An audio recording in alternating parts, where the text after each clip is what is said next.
My name is David Wimpenny. I'm one of the technical managers at the Lowry. With 4 other people, I organise and arrange the day-to-day working of the Lowry tech department.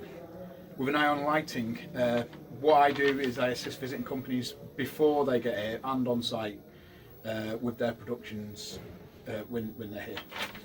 I didn't know what to do when I was younger, and I saw an advert for a technical college course in theatre, so I applied for that. I didn't know anything about theatre beforehand.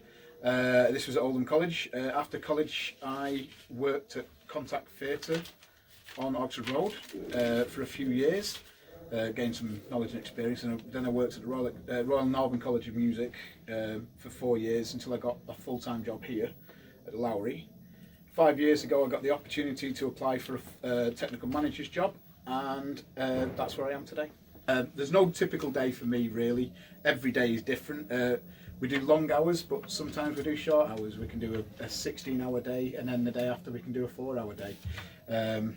It's a very weird environment to work in, but it's very rewarding and very fun. It's very creative, and you've got a lot of problem solving to do on day to day, but pretty much every day is different. What is the most memorable part of your career? So far, it's last year I took, we do a festival called Week 53, and we had a show called Everything I See I Swallow. I helped do the tech and technical manage that and worked out things for that show then.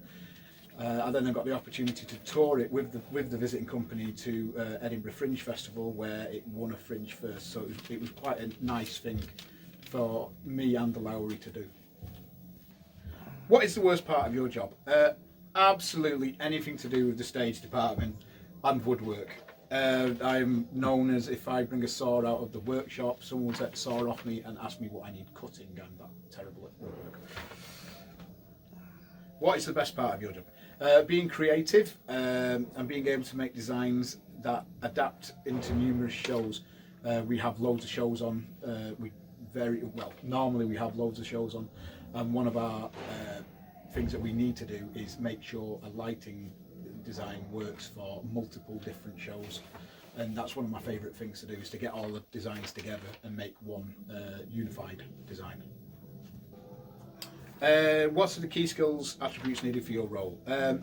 You need to be computer literate, is a big one for this role. You need to be good at verbal and non-verbal communication. I don't mean writing or anything like that. What I mean is, like, there's a lot of knowing what everyone else is doing just by looking at what they're doing in the job of a theatre technician. You need to have a good aptitude to work. You need to be able to do things on your own and be able to think, oh, I need to do that, not be pushed to do something. And you also need to work well with others and as part and on your own as well. What advice would you give to someone in this, looking for this similar role? What I would try to do if I was younger is I would try to get in with amateur dramatics companies and young companies and say that you're interested in technical work, because a lot of people with amateur dramatics and young companies have a little bit of technical thing beside them. One of our previous head of technical, that's how he started through getting into amateur dramatics. The other thing I'd say is, if you're interested, download anything that you can, lighting software, because they're all free. Work on it offline, to work on it offline. And look up YouTube videos on lighting designs and stage shows.